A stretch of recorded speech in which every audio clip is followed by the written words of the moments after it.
Келечектүү жаштар сомдулукту токтот, айткандан тайба. Мектептеги балдар так жатышты.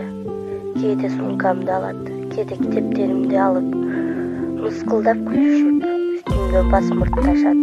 Эмнеге андай кылышат? Балдар класска келген жаңы кызды дагы аны басмырттап, аны мыскылдап күлүштү. Кыздын орду үйдө, кыз окубаш керек. Окуудан эмнени пайда кылдың дешип, шылдыңдашып күлүштү.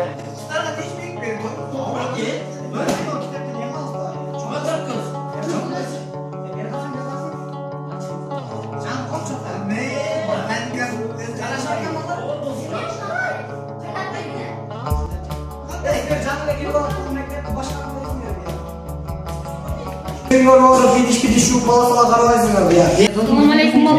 Kandayсыңар? Sağ yaxşı özüm. Kecha жан келгениңизди таанып коюпсуңар. Мындай кылганыңар болбойт да.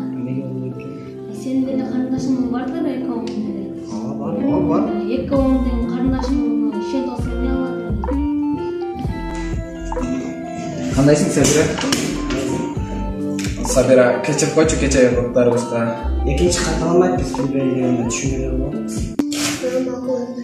Биздин мектепте калашынча окуу иши бизге да сабактардан жардам берип турчу.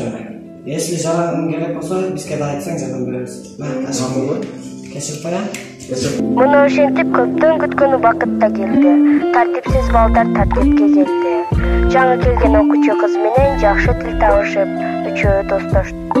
Адамды мыскылдоо кортукулуу бул туура эмес.